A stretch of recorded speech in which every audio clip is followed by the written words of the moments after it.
Fury from the Deep, as you may know, is a story with no surviving episodes. But besides certain parts of the soundtrack, certain clips do survive because they were censored by Australian television before transmission. These censor clips were physically spliced off the film print and thrown into a vault, which is why they survive to this day. Pity they couldn't have censored the whole show. Mr. Oak and Mr. Quill appear only in proverbial shadows in episode 1, and after featuring very prominently in episode 2, insert themselves ominously in each episode until their undoing in episode 5. To be sure, their music follows them, almost always the heartbeat music, with the notable exception of their 2 crucial episode 2 scenes, and Oak locking Robson in his cabin in episode 3. If you get a chance, check out their fleeing scene in episode 5, where the initial bouncy track is played at comically high speed and pitch. Besides the released Oak and Quill clip, the music where Victoria is locked in from episode 1 is also to be found on the animated Blu-ray release. The other Oak and Quill version is so similar to the released version, it didn't matter that it wasn't part of the collection, if that track even exists. I would encourage you not only to avail yourself of the link to my source audio in the description, but because the horrific attack on Maggie Harris scene exists, you really got to check that out too if you've never seen it. I'll post a link to that as well. Despite the existing tracks, transcribing Mr. Oak and Mr. Quill proved challenging for more than one reason. First, as I've mentioned before, Simpson had the sound of his piano treated electronically to make it very metallic and even more percussive. This particularly affected low register sounds, thus requiring some audio manipulation on my own to hear them properly. The same issue affected my episode 18 piece, Impeller Shaft. That's a story for another time. Second, there was a physical challenge. The bouncy chordal accompaniment of the theme consists of only 2 pairs of sounds and was obviously split between the left and right hand of the piano on the soundtrack. The register of the theme, played by oscillators, I'm amazed it isn't an organ, but apparently it's true. Apologies for saying so last episode. Anyway, the register is sometimes between these 2 chords or in the middle of the lower chord, occasionally even lower than that. I had to experiment a lot, and as you saw in the performance, had to work out the simplest, most practical way to juggle this melody between the hands. This sometimes involved juggling the chords as well. The attack music of the released track had to, without question, be the climactic conclusion of my arrangement. It quickly became apparent that the similar version, which precedes the attack by several minutes in episode 2, was best to begin the piece. These 2 versions bookend the quieter, spookier music founded on those heartbeat chords. Before I go on, I must mention a couple of things about the released track called Mr. Oak and Mr. Quill. It opens with a rolled piano chord plus some echoey chords that ascend into the high register.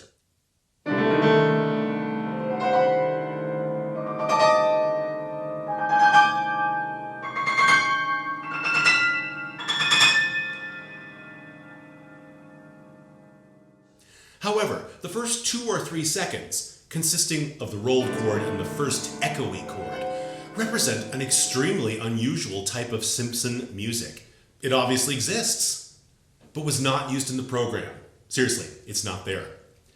There is documentation for certain stories having music recorded for it, but clips were ultimately unused. We will probably never hear these clips. Here is an extremely rare example of existing but unused music. The rest of this introductory music from the track, containing the remaining 5 echoey chords rising in register, is found in the episode 1 scene where the Dr., Jamie, and Victoria wake up after having been shot down on the beach by some sort of tranquilizer a few minutes after their foam fight. This music obviously had nothing to do with Oak and Quill, so it isn't part of my suite.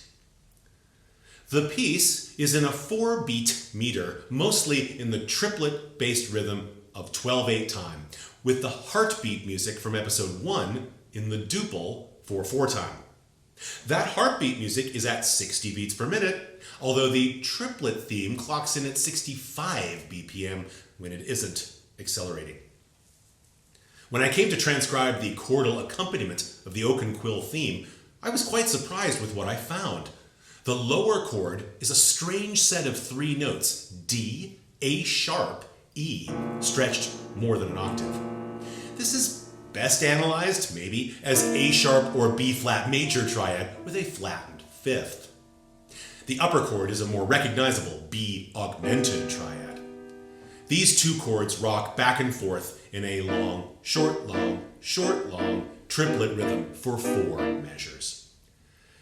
Jumping ahead to the just as surprising second pair of chords, the lower is B, G, C, again wider than an octave, alternating with a clustered D, G, A flat. These are much less obviously analyzed by themselves. Together with the melody, these chords begin to reveal their logic. To start, the melody matches the notes of the chords to a large degree, a normal musical rule. Rising chromatically from B, it lands on D, matched by the lower chord. It jumps to a grace-noted A sharp, also matched by the lower chord. Then drops to E flat, matched by the upper chord. Its resolution to C sharp is more dissonant, and in this version it rocks back and forth to E flat, mimicking the accompaniment. With a sudden drop, the melody more or less restates an octave lower. After the shift in harmony, another longer chromatic crawl, including an irregular 4/3 rhythm, climbs to E, where the melody begins again, transposed up a whole step. This includes the same octave jump down, here commenced by a short chromatic crawl. So, if we assume a starting A sharp B flat root, the melody is simply sinking from major to minor. This is especially clear in the second pair of chords. If we take just the C and G from the harmony, the melody is literally the major third, then the minor third of that triad. Thus, these harmonies are made by Simpson adding strategically wrong notes to simple harmony. The flatted 5th E of A sharp B flat, and the major 7th B, that's the bass note of all things, of C. No doubt, these right-wrong notes paint that picture of comic unease. The struggle to find a viable way to perform these 3 parts, melody, upper chord, lower chord, with 2 hands, was real. Although portions of the Sand Minor, episode 33, needed similar care, no previous transcription has required such intricate choreography. My first idea of the left hand doing all the chords while the right hand alone did the melody was quickly discarded for being unwieldy. So I alternated hands as much as possible. I had to keep in mind that if I was possibly going to manage the accelerando climax, I had to be able to do this as fast as possible. Moves had to be fluid as well as swift, therefore as compact as possible. It soon became clear that because all of the chords are staccato, one hand was always briefly free from those duties. I thus began the process of working out which free hand played which notes. This dealt with most of the melody, thank goodness. Some notes needed more help than others. To execute the held D in the second measure, the right hand must pass it to the left while keeping the key depressed. I did something similar in episode 30's Charge of the Sisterhood. This meant that 2 subsequent lower chords needed their upper note played by the right hand. In the 4th measure, the melody on D, down an octave, plays the same notes as the harmony, so that was a little easier to integrate. However, in the next measure, the same hand-swapping trick had to happen again. At least now, with the harmony shifting to the second pair of chords, the left hand could handle more melody notes at the same time. However, the next two measures, with the melody now starting on E, are the trickiest. The left hand must reach over the right hand to play notes of the upper chord. It just couldn't be avoided. But to ease the issue, I play one note in the right hand from both upper and lower chords while holding the melody. As the theme ends, it elides with a short phrase of heartbeat music that will be expanded in the next section. This elision, along with the concluding sting, is exactly as heard in episode 2. In transcribing these heartbeat clips, I realized that Simpson's sense of musical continuity and economy gives this score a high degree of coherence compared to others. The melody here is a rhythmically freer version of the theme, using the first 4 notes starting with D. The harmony beneath, nearly entangled with the melody, is the same B-augmented triad, down an octave from earlier. Concluding this clip is a musical sting, one of several reused throughout the story. Stings are part of basically every score Simpson wrote because, well, any TV show, even remotely like Doctor Who, needs stings.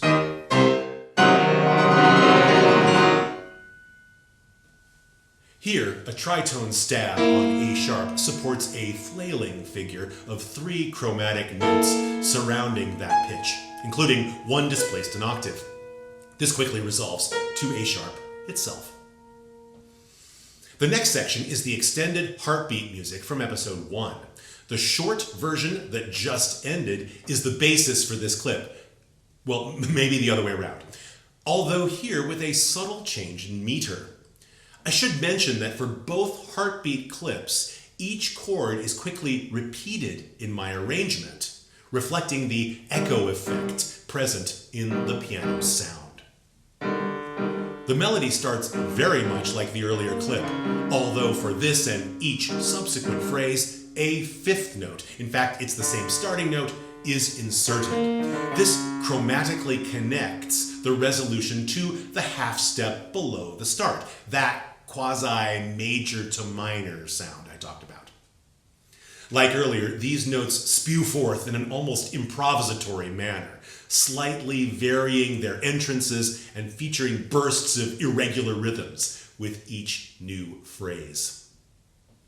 With the heartbeat chords I was going to say underneath, but most of the time that's not true at all. I'll start again. With the heartbeat chords in support, again beginning on B augmented, the melody on D begins and after its burst lands within the chord. While the melody's C sharp rings an additional measure, the harmony shifts lower to E flat augmented major 7. This chord, of a type also featured in Impeller Shaft, is actually identical to B augmented with the added note D natural. As this harmony repeats, the melody restates an octave lower, recalling the same shift in the theme from the first section. Upon its resolution to C sharp, the harmony shifts again, this time to the same B flat major flat 5 that was the first chord of the piece. Although I respell that note in my score, and it's up an octave from its original incarnation, this is more of the musical coherence I referred to. Now the melody resumes back up an octave, but on a new starting note, A. The melodic shapes are the same, and it too will next shift down an octave for its final phrase. The harmony, meanwhile, remains the same to the end, but also shifts in octaves, including one brief leap back up before fading away in the lower register. In the program, this clip actually restarts after a pause, then is interrupted by a different sting indicating a scene change. I didn't bother with the reprise, but went straight to the sting to conclude this section. Yet another augmented major 7 chord, this time on A flat, is topped by a short tritone flail up to the perfect 5th, neatly clashing with the augmented 5th of the chord. This sting's piano sound is greatly altered by an oscillating vibrato-like timbre, which of course I replicate. The piece concludes as promised with the return of the theme underscoring the attack of Maggie Harris by Oak and Quill. The melody is generally simpler, cutting out repeated notes and some chromatic climbs. These changes required choreography adjustments, of course, including one additional measure of left-hand overreach. As I said, the greatest challenge was devising the movements so that I could perform that dramatic acceleration, which in the soundtrack doubles the tempo by the end, portraying the horror of Maggie engulfed in toxic gas, her takeover by the weed creature, now complete.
You're very brave indeed to have made it through episode 49, part 2 of the Dudley Simpson is Doctor Who project. Thanks most of all to my brave Patreons who, with their subscription, make videos like this happen and see them first. Subscribe at patreon.com/Jess Jurkovic. Don't worry if you can't contribute regularly, a tip is more than welcome. Go to ko-fi.com/Jess Jurkovic to contribute whatever you feel. Subscribe, like, share, and comment on YouTube as well. See you next time.